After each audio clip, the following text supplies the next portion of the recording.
Yaloulé, Belleville, si la Bissalo, est-ce que Bazara toujours un membre effectif, il y a groupe Simba? Oui, Belleville Kandi, et que je salue en passant, joyeux anniversaire à Belleville Kandi, joyeux anniversaire à elle, et Mams Bekam, que je salue aussi en passant. Ce sont des actrices en groupe Simba. Tilelo? Tilelo, bisous les Aonatra. Mais tout le monde a le soutien, a pièce, il y a groupe Simba. Il y a un temps, bon, moi, la bombe à Calamity.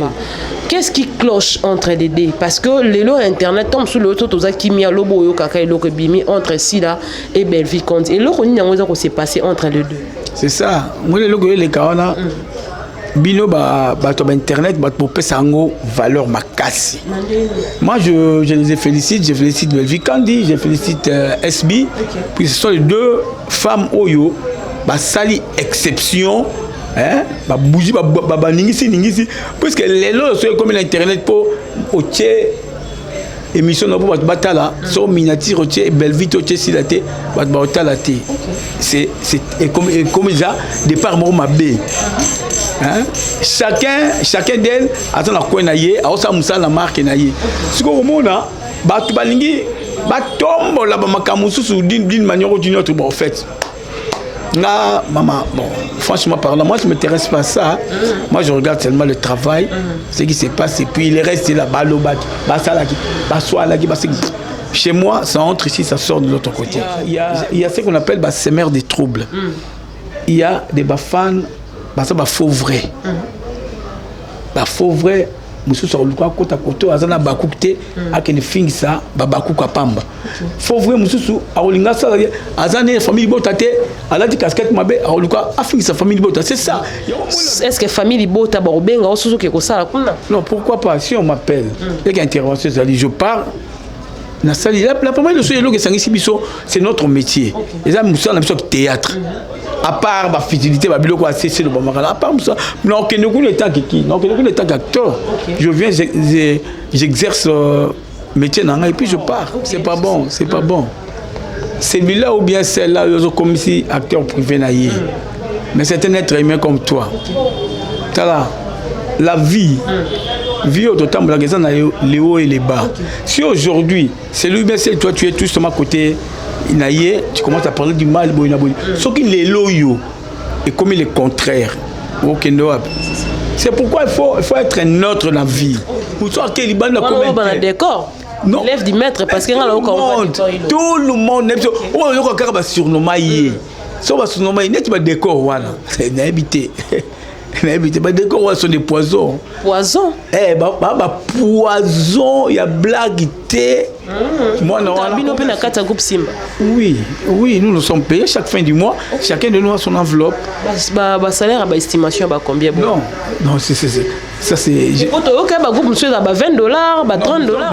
J'habite vraiment. Tu as un gros salaire puisque cet argent-là qu'on nous donne, si on ne te donne pas ça chaque fin du mois, moi on est babundaga. Tu vois. Mais l'argent qu'on me donne à Simba, et qu'on soutenir chaque fin du mois, je peux acheter les fils un sac de riz et une dame peut la côte à loyer. Tu vois. Moi je sais pas. Ce qui bloque au moins l'évolution du théâtre en Abysso d'abord. Mais vous êtes quand même d'accord que le théâtre en Abysso doit évoluer. Oui, ça n'évolue pas. Cela veut dire les hauts sommets d'abord. En commençant par notre ministère de la Culture et Art. Donc, on a habité. Barbara, mutunde mutezela malamu. Tant mutezela malamu te batiki bino kaka ba wagon bo yenga na bino kuna wa ke ko ya koto ke ko ya koto to finga maka mingi et voir même comment tu à niveau d'aller payer des flats pour aller tourner. Mais nous sommes en train de faire passer nos théâtres dans des chaînes locaux ici. Et dans les scènes là, on nous demande encore de l'argent avant de faire passer l'épisode Nabino. Allez-y comprendre. Toujours fouta, espace il y a la télévision, toujours louer, site à tournage, et voir même que pour aller jusque dans la profondeur, il y a des acteurs ou des artistes qui payent l'argent dans le groupe Nabango pour pas fouta. Espace Baroleka. Nandeni. Oui, le gouverneur s'est rappelé que bateau yo musala ba osala eza musala moko très bénéfique bateau yo biso abi bakwedi oyo na tolanda bango na ba télévision voire même son excellence Yemoko le président de la République Fatou Beto hein lui aussi il a suivi vieux kwedi ba maman Zita à la télé tu vois tango bango ba autorité ba komi qu'on se rappelle ne loko wana et directement il a dit na ba tu luko ba ki wona président Sénat binaye il faut bolobe la makamba ba comédien na kati ya parlement ba tu a fait sortir son carnet il lui a écrit Moudassa Ligag 1 mois 2 mois 3 mois moni na jeep ah maman c'est quoi yo ngolo bani allez-y comprendre ça mouton to keseni tant que vous nous avons pas assez de gars là qui pas mouton peut-être mouton c'est ça gars à DFC jeep bilon mouton batambola no ko ba ka ya moututé maman mkin mokileza makambo ebele yanga baba biso tala na misu regardez seulement tu regardes seulement mais tu ne parles pas sur le qui au luka au contre en profondeur au yeba ça passe ça passe donc to côté en profondeur en profondeur ça passe maman to beta masu.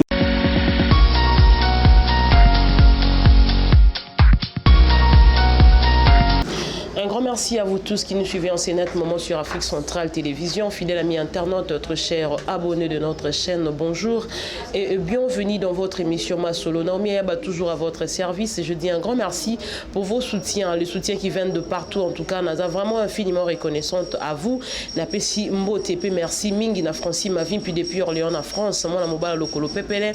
Babiso Rosa a besoin bakata osu qui a bien salon le meka coiffure kuna na France na Orléans bisiko okuta mav coiffure pene aussi les Laurentins, Yaya Katigolo. Un grand merci à Gaïta Monguindou, Babi, Mola Mobali, na voix rock avec une éloquence Yaba Mindele. En tout cas, un grand merci à toi, Gaïta Monguindou, Balobi, Brasserie Montfleury, restaurant, bar, brasserie, na Orléans, en France. En tout cas, vous en avez besoin, Olia Bio, Olia Bilo, Koyambo, Kanabino, Olia na Nengaba américain, Topé na Nengaba indien, Balobi, Brasserie Montfleury, Kuna na France. Pour beaucoup plus de détails, bah numéro na biso affiché au bas de l'écran et déjà pour bientôt Borozoa sport publicitaire Nabino où il a vraiment repéré Babilo Konyo surtout Oyo Topi ba service Oyo et ça la makana brasserie Montfleury Kuna na France. J'ai dit un grand merci à Daniel Bongoké, c'est l'homme selon le cœur de quelqu'un, mon conseiller privé à moi. Un grand merci à toi, merci à Kevin Mohamed Balobi, compagnon de Lit, mon ami de tout le temps, de toute heure. Bambote Noé Angwana Glordi Koulanduka derrière la caméra, toujours à notre service. Babi l'héros dans l'ombre. Toi ça la Kebozo ba image à bien. Un grand merci na bino nyonso.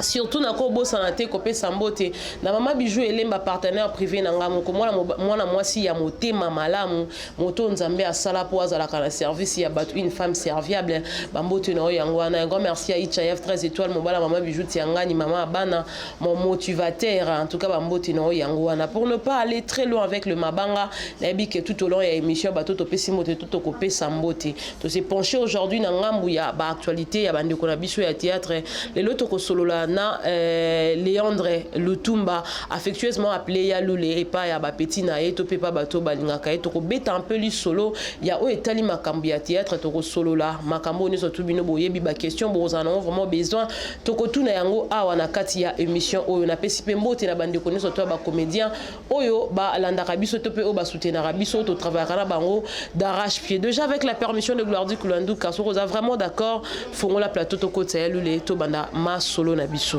Yaloulé, bonjour. Bonjour, mamie. Bonne santé. Non, Dieu fait grâce, on est là, on tient les coups. Malgré, mais ça va, Dieu fait grâce. Malgré. Non, malgré, Zali, donc là, on a des habitudes. Donc, le fait que tout ça, Lilo, compté parmi mes vivants, voilà. Grâce à Dieu, mais ma maison a été. Voilà. Déjà, santé normale, tout bétanon évolution, on s'en a un bon. Non, en fait, en général, évolution, ça va.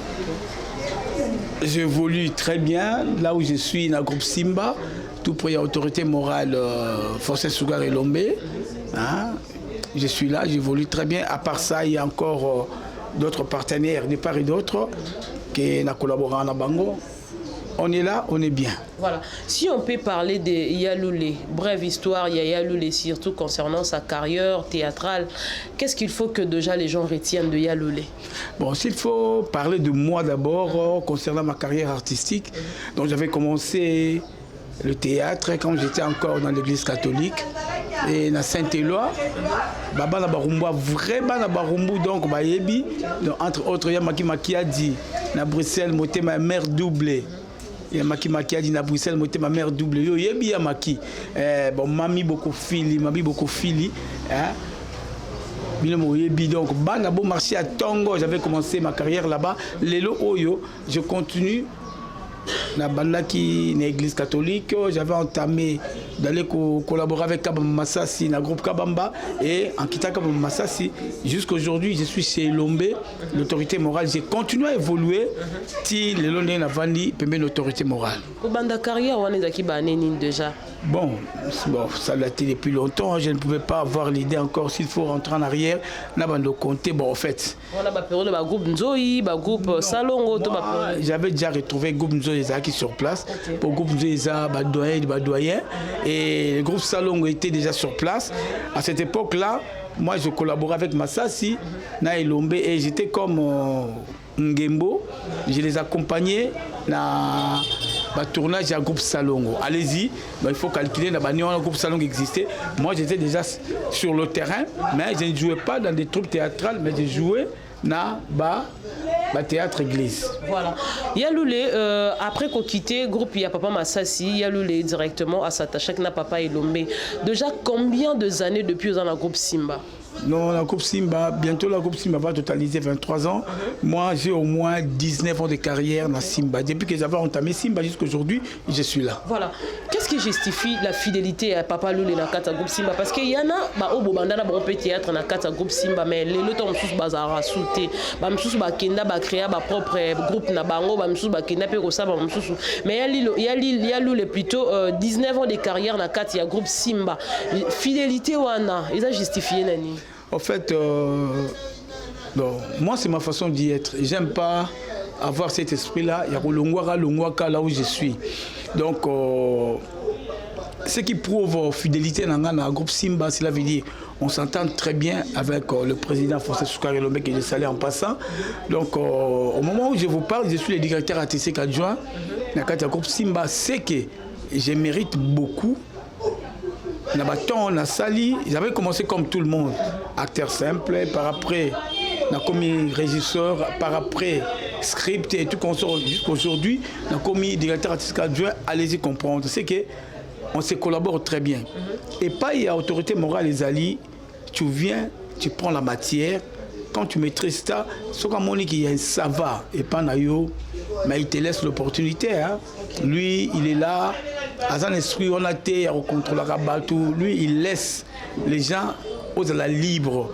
Donc, c'est créé à revivre notre autorité morale, les alliés. Si vous aimez seulement, et le Koyazo Sengayo, surtout dans le travail, si vous respectez Moussa Naye, vous êtes des amis. Si tu ne respectes pas son travail, si tu abîmes son travail, là, vous n'êtes pas des amis. Après, pour la cracher. Et puis, il y a lobby à l'Obarama-B. C'est pourquoi nous évitons de ne pas avoir de problèmes avec lui. Dans le travail surtout, j'insiste, c'est dans le travail. Voilà.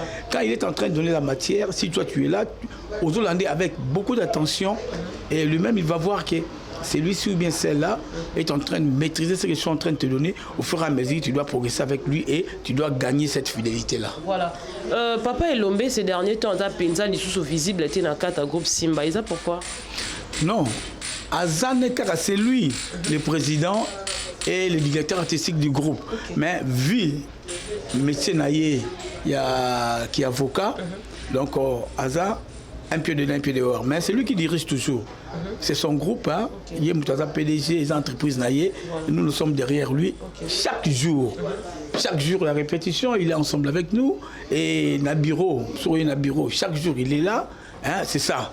Mais il y a des déontologies, des psychos, et permettre que à quoi il faut intervenir. Mais Barol est un peu Barol Moro capital. Et en ce qui concerne peut-être s'il faut parler de la justice. Lui, il est là.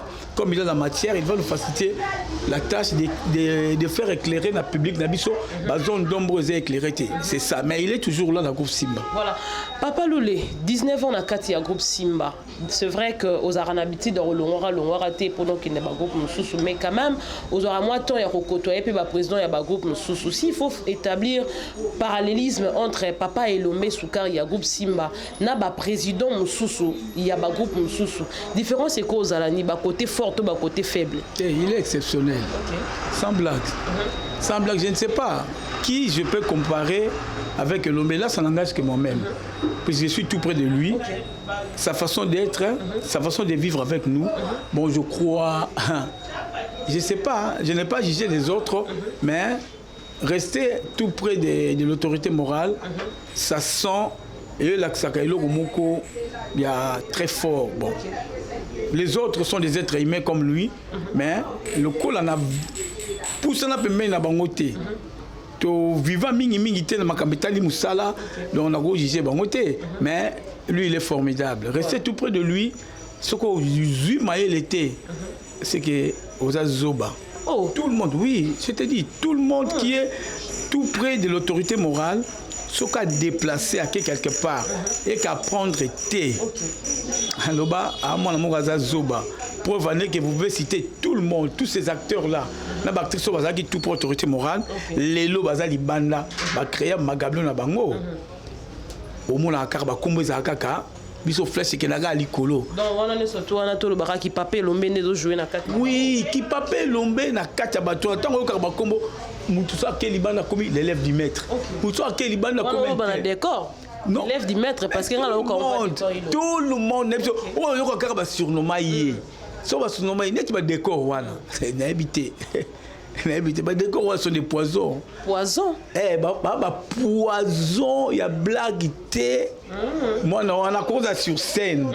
Mais, là, nous avons cette expérience-là, autorité morale à Kolisabiso.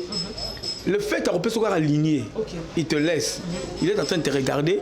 Donc, il n'y a pas moyen de le couper. Voilà. Alors, il y a un bando, c'est que cet enfant-là à convaincre et puis à Dieu en matière. Voilà. Tout le monde, maman, et ça blague, moi je félicite le monsieur, tout le monde. Au hasard sans ça, passant à l'école, il y a Simba. Sora bimi di banda, au moins il y a fouté. Il y a sur le bas, on a Zoba. Il y a Zoba. Eh, à matière. Mais tout le monde, les cas où on a Kenda, au cas fait c'est ça l'icolo. Ça a fierté. Il y a Papel. Donc, ce qui veut dire que Papel Lombe est exceptionnellement exceptionnel. Exceptionnellement exceptionnel, c'est ce que vous avez dit. Azabna exceptionnellement exceptionnel. Faustin Soukar et Lombe.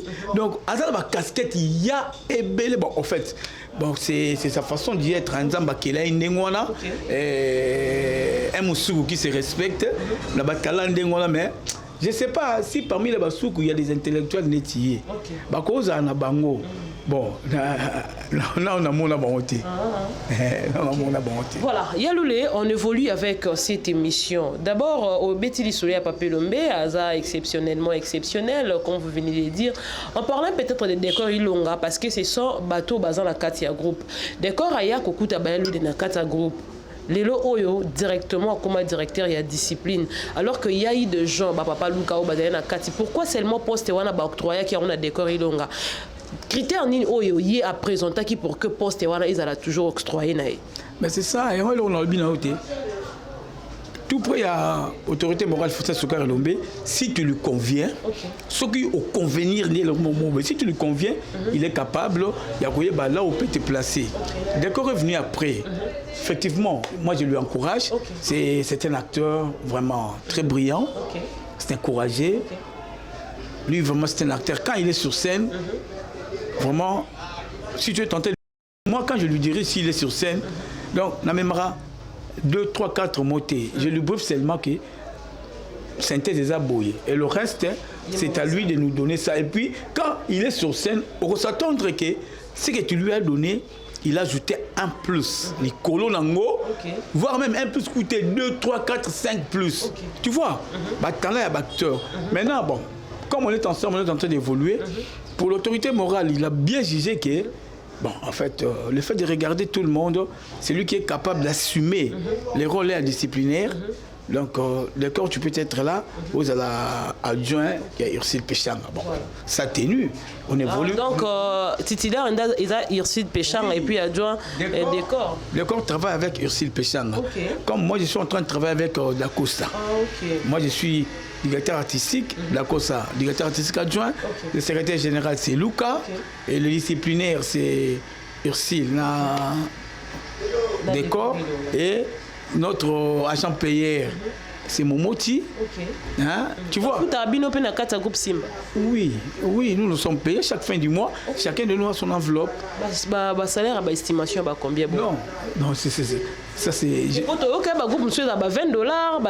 Devant la caméra, nous sommes devant la caméra. Ça ne vaut même pas la peine de donner le prix qu'on nous donne chaque fin du mois. Mais nous les appelons souvent transport Oyo.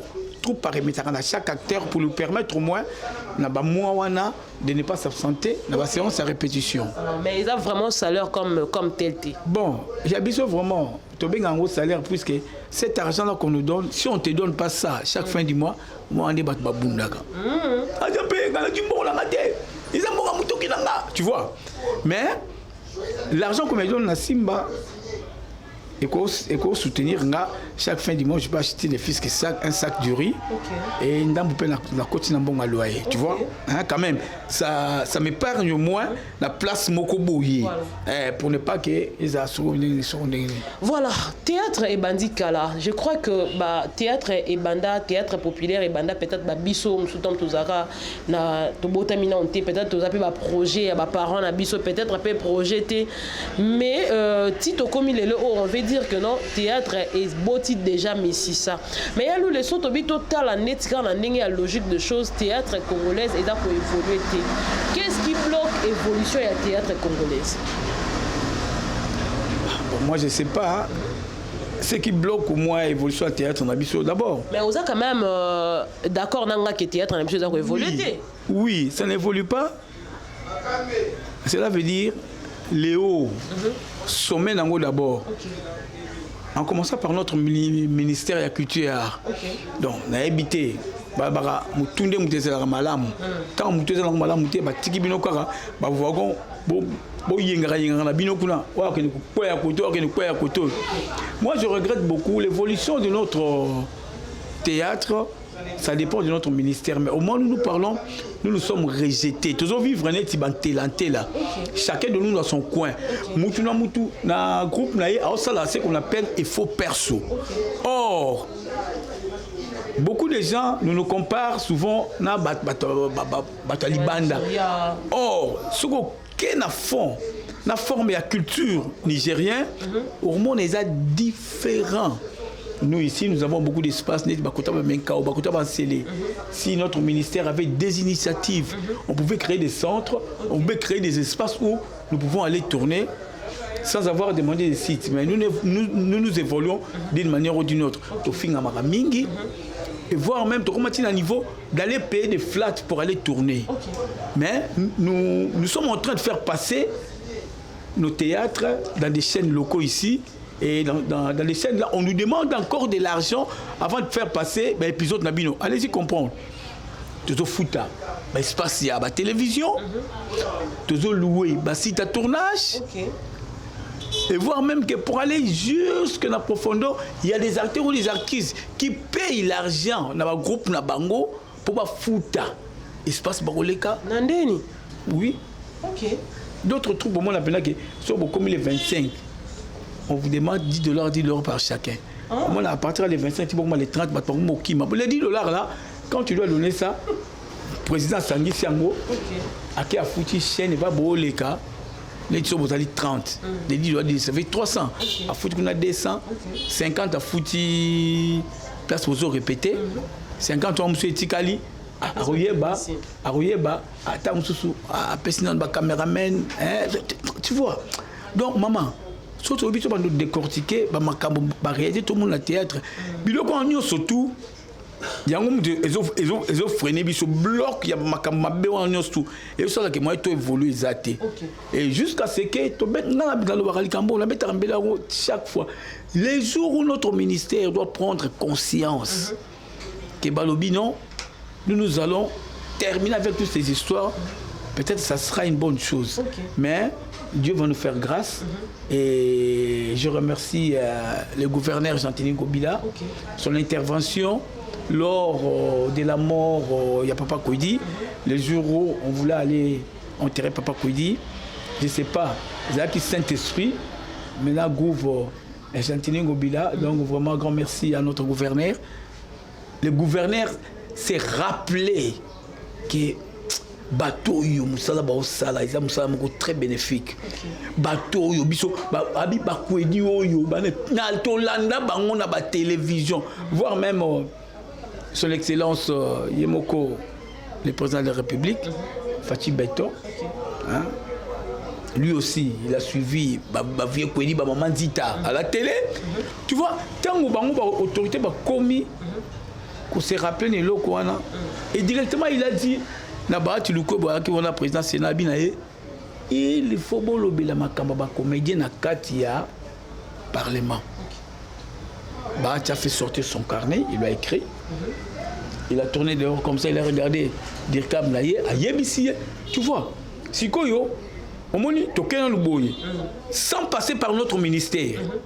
Sikoyo et ça biloko a bien les. Là où en sommes-nous avec cette démarche? Bah tu luko avait noté mais après c'est ça non le baquet conduit lobby c'est là où notre ministère a tia appui makasi to tia makelele pour to kende na likambango contre le parlement ça c'est bon mais de notre côté aussi il faut biso moko to comme en ordre qui mouté mamabe et les qui mingi la théâtre oui nous ne voulons pas toni ko évoluer tout ça l'esprit à vivre kaka mutu na mutu na kwa na ye olingi ko alingi kaka ngana zwa ngana zala boye qui leadership les mingi or to ba Dieu veut nous faire grâce to côté qui structure moko boye ya ko sangana toute structure confondue ANTPC famille théâtrale Tokanisa, Pakosiko, et mon réellement vivant, bah structure nyonso tuana. Bah structure nyonso tuana avec Makala Ekboko, Chaka Chipamba, donc président Masubu, oxygène, puis surtout, to meki to bousculer, to sangato comment il nous fait la force puisque quand on va commencer à traiter notre problème, bah il y a plus beaucoup d'abissonnant tout ça en ordre. Puisque on peut commencer à traiter notre problème là-bas. Et il y a un abisson, ma voix. Au moins la c'est par là bah tu m'as bloqué, bah la manga va aventurier. Voilà. Voilà.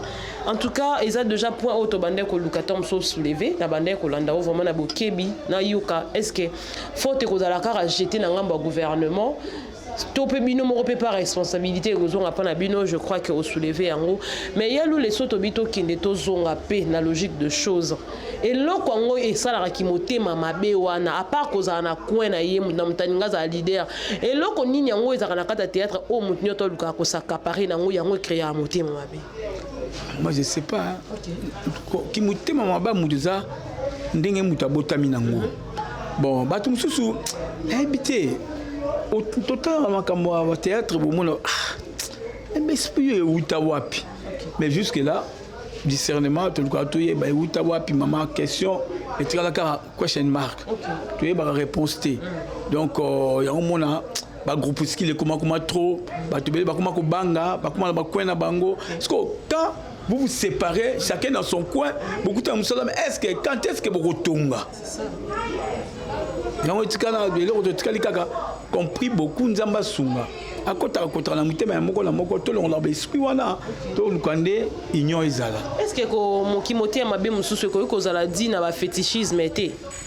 Bon en fait là où il y a des êtres humains biloko nyonso zotanga ezaka nango kaka fétichisme ekozala kasi fétichisme eza animé na moto aza na mauvaise foi moto na moto aza na façon na ye moto mosusu aza na tama moto mosusu alingaka kaka ye azwa moto mosusu alingaka kaka nga nakoma lokola o wana balingi bacomparaison mais or c'est bien écrit dans la Bible, contentez-vous de ce que vous avez. Ne regardez pas celui-ci, ne regardez pas celle-là. Tu ne sais pas de quelle façon il est à côté là. Mais si tu te contentes de ce que tu as, le peu que tu as, nous avons du luxe. Ce qui te colle, c'est le coin, la carte de mon abisso, et vous avez malade, mais moi, j'étais. Tu as un thermomètre, tu as température, la profondeur, c'est difficile. Voilà, il y a le toyo capé que les comédiens et belé beaucoup tabonganga trop beau simba bakisi. Est-ce qu'ils allaient à solo? Parce que on a l'obité place ba être sangani. Yebake Satan a rodaka wana. Bon ça ça tezani. Bon so ba bakike Satan a raté le monde mon bébé so tu ba santo. Mais nzamba tia Satan pour anini? Pour atalaki oh. Mutoyeba mabe na malamu. Parce que nous ba côté la monde, on a dit que système a côté la presser la vie. Presser la vie et côté ça batu banzela et belé. Na kata théâtre donc koyo ka réponse elle les eza local la moi une affirmation que na kata ba comédien bato pe ba simba ba gwa baza. Te na lobby te ke ba na confirmer te ke baza na lobby. Place batu ba sanganaka. Mutu na mutana mutema na ye. Muna mutayebi objectif na ye. C'est ça? Voilà. Il y a le bino oza bato bandi théâtre kala ba papa Lombe Soukari, ba papa Kodi P à son âme. Baza vraiment ébélé, on peut pas peut-être citer les noms de tout le monde. Mais surtout bito tala lelo par rapport il y a ndenge théâtre ezo kendele. Kala bato banda ko sa théâtre kala bato ba sala théâtre peut-être avant bino bato ba groupe Nzoyi, ba groupe Salongo, ba groupe et consort. Tandis qu'il y avait vraiment du talent, au moment que Moutato jouait, na talent na mobimba, do sala pena maram oyo, ce qui théâtre et qui gagne bandi, tout le monde s'est content il y a aucun ou kabisi quand même korézate à kende kota la théâtre. On sentait vraiment que notre batouande ko sala théâtre wana. Alors ce qui peut-être il fallait batouba gagner, et il y a peut-être batouana base à la lelo tant tomber dans l'isolo à artiste et comédien qui gagne, tout le monde a quand même babiloko yo batika. Mais dommage c'est ça que ba comédien et belé auto yeba ya ba komo ba mama chako ba ope ba kenda ba kufa batika biso batika babilo côté. Mais nous avons remarqué que génération et la génération a beaucoup plus évolué par rapport à bino bato banda théâtre. Parce que différence ou anedo salamani na ndenge nini. Bino banda ko jouer mabe to bino bozaki na ba peu de chances que bato baza lelo. Mais quand tu dis que génération Oasiko ils ont évolué par rapport à la génération au Tangiwana, mais je ne crois pas. Okay. Ils ont évolué en quoi? Sur le plan matériel par exemple. Matériel, avoir de véhicules. Maman, c'est pas ça. Okay. Il y a du talent et surtout tout tangi ya Erwana. Cette génération aux Olobela. Bazwa ki sentiment tango batala ki ba mikolo wana. Maman matériel dans ça dans nos sociétés. Le matériel on a retrouvé ça ici sur terre. On va laisser ça. Mais ça ne dit pas qu'il y a une zala na passe na monter mon souci peut-être il est on a sur toi tu ne sais pas de quelle façon celui-là est le kouana pour le matériel maman nous avons des gens qui ont des talents anciens aux otangi wana talent et là lui on a kusakana te préféré que ba génération izoya bazoka souci sentiment ya koya po talawana ezalaki. C'est ça. Le matériel on en a trouvé ici, maman on va laisser ça. Chacun de nous doit faire un effort d'une manière ou d'une autre. Le matériel c'est que tu en as besoin au soit, mais il faut que ça soit dans l'ordre et la sincérité. Okay. C'est ça. Un bon matériel. Dans l'ordre et la sincérité. Qu'est-ce que vous voulez dire par là? Je veux dire par là, allez-y comprendre qu'il faut que ça soit dans l'ordre. Ce n'est pas au niveau du matériel, soit véhicule, au côté nanzela moulili, bien au côté de la pratique moko boye, ou ça là que aucun la pratique facile, pas énuméré au dumbongo, au dupé matériel. Ce qu'on a pratique dans nos sali et à la longue. Est-ce que tu dois continuer quand la pratique quoi? Point d'interrogation. La dizaine n'a pas mais il faut que ça soit dans l'ordre et dans la sincérité. Il y a nous les fongwama. Je te dis frère, quand on est dans l'ordre et dans la sincérité, les téléspectateurs on a des ressources pour comprendre qu'est-ce que je voulais dire par là. Je ne voulais pas entrer en profondeur, je reste par là.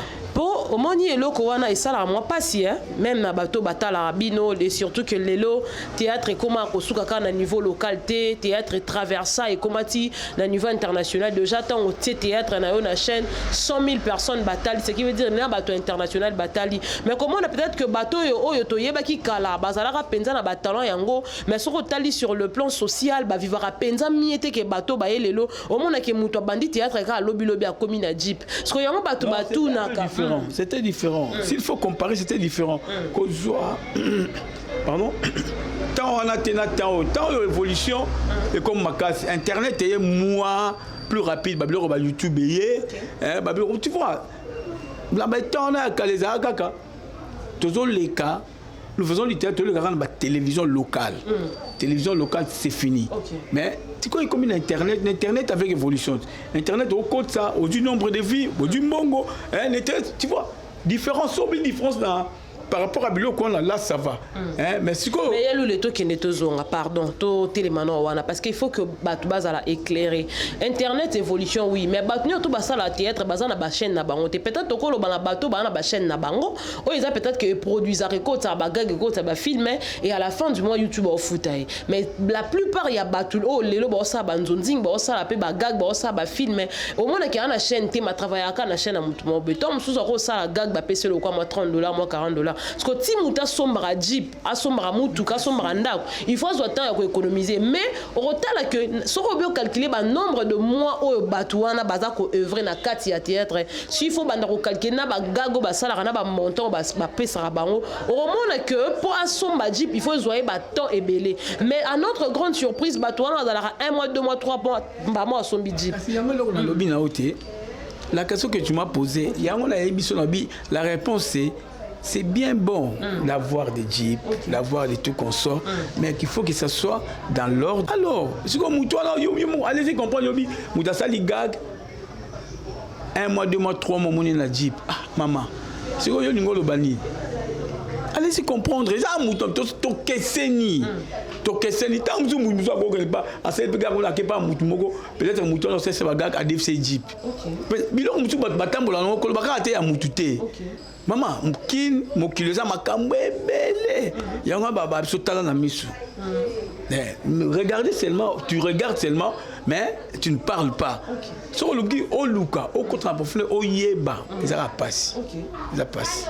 Au côté en profondeur, en profondeur, ça passe. Mais tu es ma solo, tu as une carrière artistique, tu es éviter même Robert ma solo, il y a ma vie à battre. Moi, j'aime pas parler des autres, j'aime parler de moi. Moi, j'aime pas parler des autres. Ça va bien été puisque la côté dans mon thème est à Wanate. Pour aller baquer à jour quand on et quand je commence au moins à regarder les gens pour la couiller à jouer quand ils ont passe-temps. Au lieu que je continue à réfléchir sur ma vie à moi et sur la vie de ma famille. Voilà, Yaloulé évolue un peu avec cette émission. Yaloulé, Bellevie, si la Bissalou, est-ce que Bazara toujours un membre effectif il y a groupe Simba? Oui, Bellevie Kandi, et que je salue en passant, joyeux anniversaire à Bellevie Kandi, joyeux anniversaire à elle, et Mams Bekam, et je salue aussi en passant. Ce sont des actrices à groupe Simba. Tilelo. Mais tout le monde a le soutien à la pièce à groupe Simba. Il y a un temps, bon, moi, la calamité. Autant moi, la belle vie, la pièce, c'est les gars qui. Ouais, bon, moi, la calamité. Puis, on les a, on a là, chez l'autorité morale, à Bengalarabatouté. Si tu viens, tu lui poses ton problème, sera Tali, à Moni, ça va, à Guider, la lignée Mokobo. Ça ne va pas, c'est bon. Mais il n'y a pas ces ça comme on a l'élo, théâtre, on dirait comme divisé en deux. Non, mais quand on retourne, il peut en avoir déjà. Non, moi je collabore avec tout le monde. Je collabore avec tout le monde. N'importe qui. Je suis d'abord, premièrement, je suis un acteur comédien. Je n'ai pas de frontières, je n'ai pas de limites. Tout le monde. C'est lui ou celle qui peut m'inviter de venir tourner chez lui ou bien chez elle. Je viens, j'exerce mon travail et puis je rentre. Mais c'est différent, on a des comédiens, le théâtre comme divisé en deux, comme je venais de le dire tantôt. Au moment que soit dans ngambu ya oyo, ngambu okuna okindete, artiste et comédien oyo, ba mi komisi ba bien privé ya acteur, ceux qui acteur, ceux qui y a leader moko songolo. Pourquoi? C'est pas bon, c'est pas bon. Celui-là ou bien celle-là, ils ont comme ici acteur privé naïe. Mais c'est un être humain comme toi. Là, la vie, vie au total, les hauts et les bas. Si aujourd'hui, c'est lui, mais c'est toi, tu es tout sur ma côté, tu commences à parler du mal, ce qui est loyaux et comme il est contraire. C'est pourquoi il faut être neutre dans la vie. Il faut être neutre dans la vie. Hein? Il ne faut pas manifester l'hypocrisie, il faut être neutre. Mais si on a c'est ça, c'est ça. En tant que grand frère Nakati à groupe Simba et surtout que Belvi Kandi et Sila Bissalo demeurent encore jusqu'ici le membre effectif du groupe Simba.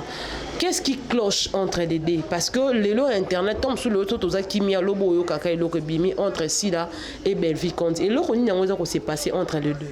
C'est ça. Moi les logo les kawana bino ba internet ba pour pesa ngo valeur makasi. Moi je les félicite, Belvi Kandi, je félicite SB. Puis ce sont les deux femmes oyo ba sali exception. Hein? Ba bougie ba ningisi puisque les lois sont comme l'internet pour otier émission no pour batala so miniature otier Belvi otier silaté ba batala té. C'est comme ça départ mo mabé. Hein? Chacun d'elles a son coin naïe, a aussi musa la marque naïe. Ce que au monde ba tu balingi ba tombe la ba makamusu d'une manière ou d'une autre en fait. Là, maman, bon, franchement parlant, moi je ne m'intéresse pas à ça. Moi je regarde seulement le travail, ce qui se passe et puis le reste c'est là, chez moi, ça entre ici, ça sort de l'autre côté. J'aime pas ça. Et puis, la personne qui a tenté d'aller en profondeur pour la Yokango. Hein? Cette condition dans le baranabango, vous êtes assez grande.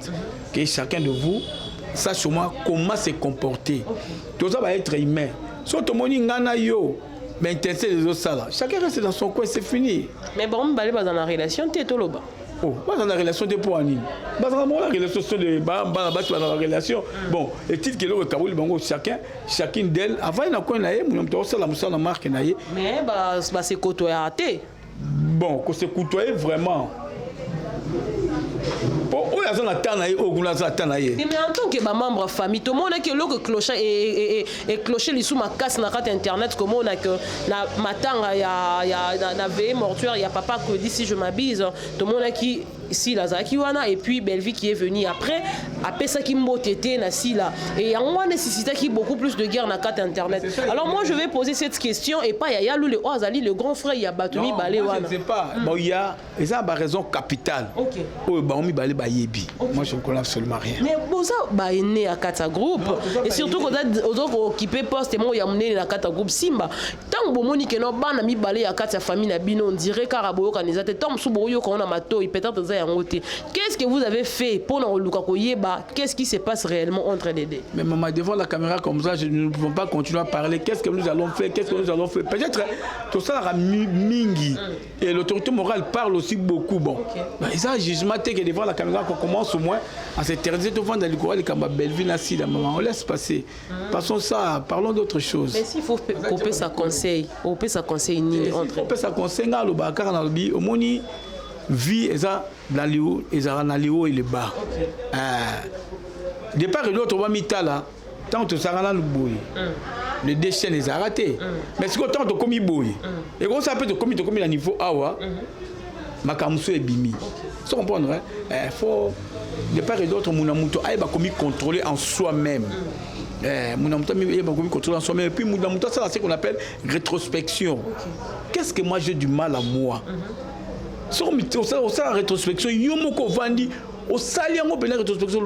c'est que moi j'ai du mal à moi pour ne pas étouffer les autres. Je vais faire ça, tout que ça va bien. C'est ça. Voilà.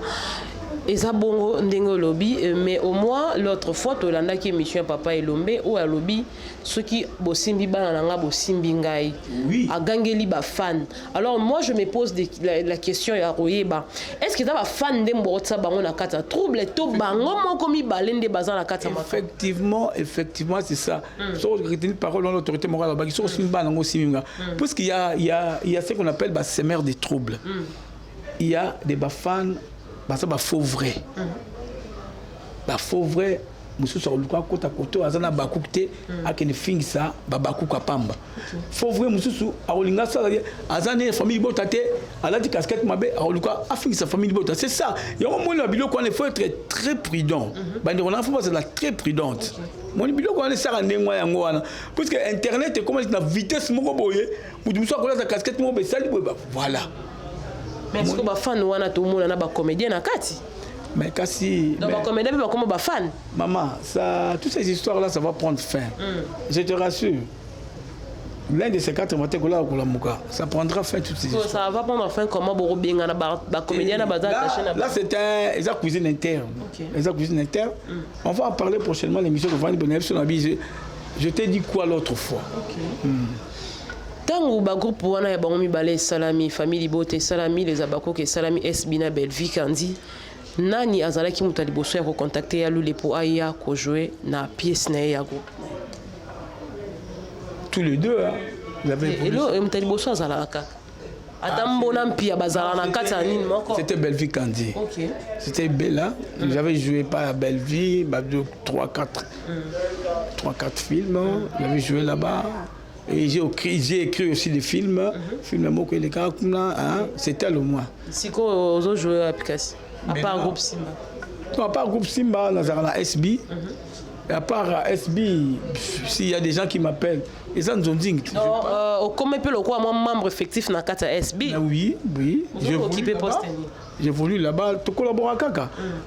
Bon, d'abord, c'est la télévision et à partenaire na bango mibale. Bellard TV c'est à Belleville. Là j'insiste, c'est à Belleville. Ils ont été moko. Mais SBP c'est assis là. Tous ces gens-là qui viennent, nous sommes des collaborateurs.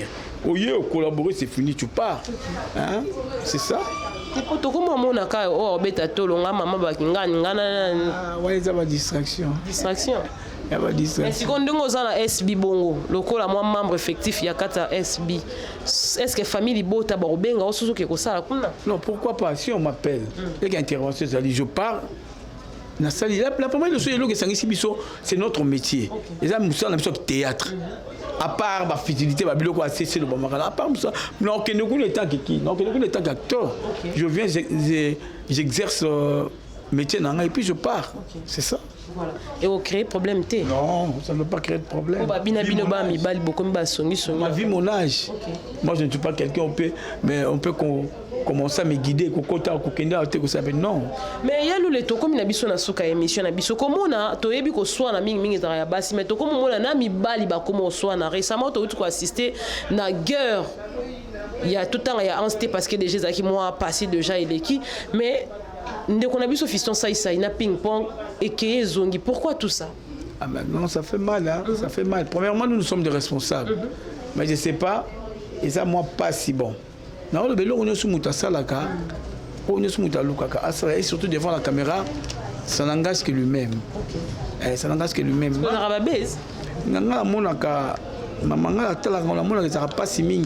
Nous sommes des responsables. Devant la caméra, vous commencez à vous lancer des injures, vous commencez à parler de n'importe quoi, vous commencez à vous chamailler, et surtout dans les réseaux sociaux. Pour moi, je ne crois pas que depuis que j'avais commencé ma carrière jusqu'à j'aime pas avoir des problèmes avec des gens et j'aime pas au moins me chamailler avec les autres, soit dans la télévision, soit bouillé. Ça passe. Ce qu'il faut opérer ça conseil en gros, na bande connaît surtout ya basi pe ya mibali ya théâtre ba kolanda. Et là on y a encore le balaba. Mais s'il faut donner conseil en gros na bande connaît ça, cherchons la paix. Cherchons l'unité. Unité de Kinyonso. Unité de Kinyonso. Tous autant on a c'est un mot yo. Si réellement je me réveille aujourd'hui, la télé Bossonanga, je vois seulement ce qui va se passer à 12h, 13h. Ça sera une bonne chose. Mais to la mukara to baraté. Ko la muka sikoyo. Les to za sikoyo ce qui va 13h, 14h. 15h, 16h, Nzambe Moutaebi. Bon, sur 15h, 16h, Nzambe Moutaebi. À quoi bon la muki sikoyo? Na kota na baranki na bandeko. Na kota na baranki na boye. Na sala so boye na boye. Non. Donc, minimum à respect. Écoutez, on n'a rien. Dis-moi, ben, yuma. mais que au vent dans ma lame que aux orgueillés, aux problématiques. Orgueillés peut passer en théâtre. Oui, il y en a beaucoup. Il y en a beaucoup. Netinan. Non, moi, son ami, il y en a beaucoup, Je ne suis pas là pour citer les gens. Il y a le bac. Il y a un problème. Comment est-ce que vous avez ah, maman, comme j'aime pas parler du mal pour les autres, les canons de l'émission 80 fois, 500 000 fois, ça me fera ni chaud ni froid. Au fingangai. Et ça, ce sont des créateurs au Aksalanga, à Finginga. Là, je dois me toucher. Il y a un être humain au Fingelanga en quoi. Quand tu m'injuries, directement au Finginzambo à Kelanga. Mais tu vois que tu ne seras pas béni. Tu ne seras pas béni. Tu auras la malédiction sur toi. Quand on Finganga, il y a pas de Finga Mokelo à Kelinga. Allez-y comprendre. Tout quand on a profondeur, on comprend ma kamususu.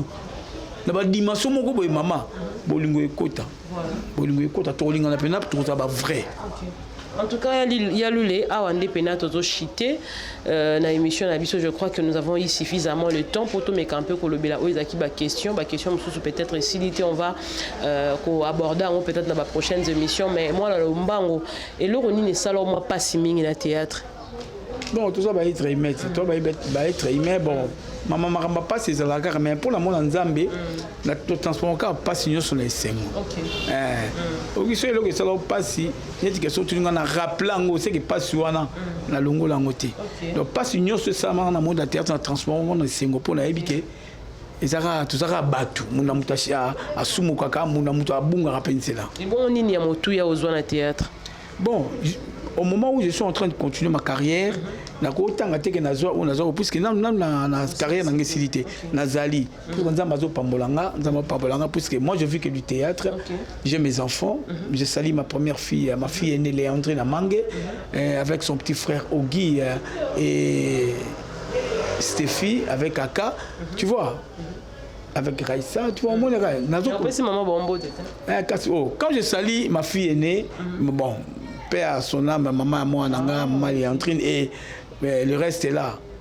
Donc, non, c'est le ban, automatiquement, je salue leur maman. Bazala, on a maman. Bon, basé par maman Bango, basé par maman Bango. Oui, bon, là, ils ont ma cousine interne. Oui, nous, on a des bandades, moro, il y a l'oulé. Tu vois, c'est ma cousine interne. Je ne suis pas là pour parler de ma vie, mais je ne sais pas, je ne peux pas étaler pourquoi la cabane ou pas. Mais là, c'est ma vie privée. C'est ça.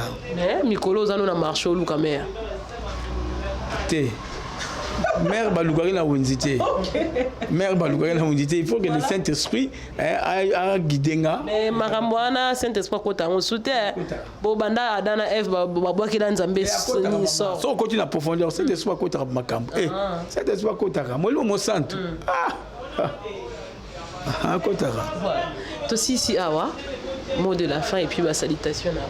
Merci beaucoup, mot de la fin. Vraiment, cher internaute, malheureusement, je vous en prie. Ceux qui n'ont tout cas qui bino, peut-être dans le bas, il c'est félicité de part et d'autre. Ne créez pas, c'est un problème. On est en famille. On est en famille. Nous avons numéro plus 243 998 99 19 04 plus 243 89 630 24 12 au Benginga en privé au Yaloulé place où on le bagi boya te ko ba boyete les amalam d'aller passer de gauche à droite comme makamezanga tina benjir ils a propreté hein tant to bato lingana pena bino ba te spectateur ba to lingara biso ba bo sepela msa na biso bagambo te mingi na Fiston Bochole basalama trop Félix Zaou, Basalama trop, Serge Ieli Bambote, sans oublier Salon Evan Sibisoa à la main d'or et pas à Maman Louvoiseau. Tantine Louvoiseau, pire camarade, il y a vrai, il y a Tantine Boluka, on a la penda, la main d'or, donc Salon et Bibisoa, conseiller Manikiese, Basalama trop, Nana Boduga basalama trop Bob Magema basalama trop Chic Mondele Dido Koi basalama trop maman nanga et musicien nanga musicien donc mikolo événement le 29 fali pour handicap et ça somo la musicien nanga Emani bon lever les rideaux pendant le 29 somo trop avec les grands musiciens Mignon Abraham Bassalam trop Yamaki Makiadi na Bruxelles monter ma mère doublée voilà puis pire moi na Barumbu Yamaki Makiadi Chantal la couturière maman Chantal la couturière Bassalamu chouchou na Moutieni Yvette Okako Molato maman nanga maman Bolo quoi donc Nelly Lumumba na Nelly Lumumba